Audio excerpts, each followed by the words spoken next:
Police Thane उकेश्वर येथील तपास पथकाचे प्रमुख आमचे API Phalave, head constable Sandeep Patil, Vijay Sinha आणि गाडेकर, गोपाल, दिनेश, चेतन वैद्य, मंगेश आणि प्रज्वल ही टीम, संपूर्ण टीम एक बाईक चोरीच्या गुन्ह्याचा तपास करत होतं. आम्हाला मिळालेल्या घटनास्थळावरचे फुटेज आणि एरियामधले फुटेज असे कलेक्ट केल्यानंतर एक आरोपी आम्हाला निष्पन्न झालेला होता. त्याच्या फुटेजच्या आधारावर आपण टेलिकम्युनिकेशन पर्यंत त्याचा पाठलाग केला आणि जवळजवळ 100पेक्षाही जास्त CCTV कॅमेरे पाहिल्यानंतर आरोपी निष्पन्न झाला. त्यामध्ये दोन्हीही भाऊ आरोपी आहे.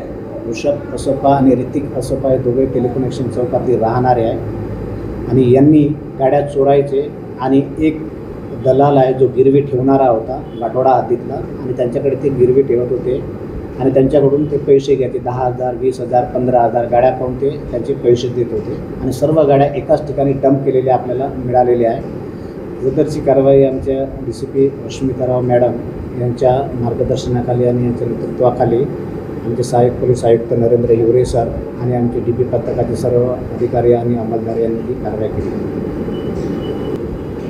मुद्देमाल एकूण 50 गाड्या 25 लाखाचा मुद्देमाल आम्ही हस्तगत केलेला आहे आणि दोन्ही आरोपी जे आहे त्यांना ड्रग्सचे हे व्यसन आहे आणि ते व्यसन पूर्ण करण्यासाठीच गाड्या चोरत होते आणि नगदी पैसा त्यांना हवा होता म्हणून गाड्या चोरायचे आणि त्यांच्याकडे गिरवी ठेवायचे आणि त्यांच्याकडून पैसे प्राप्त करायचे आणि त्याच्यावर मौजमजा करायचे.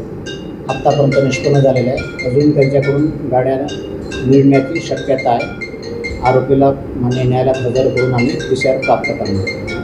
आरोपीने आम्हाला सांगितल्याप्रमाणे आत्तापर्यंत जी माहिती प्राप्त होत आहे, जरीपटका, इतवारी, महाल तसेच आमच्या एरियातल्या सुद्धा 6 गाड्या मिळालेल्या आहे. अजून आम्ही व्हेरीफाय करतो इंजिन नंबर 33 नंबरनुसार आणि कुठल्या पोलीस स्टेशनला गुन्हे दाखल आहे का ते व्हेरीफाय करणे सुरू आहे.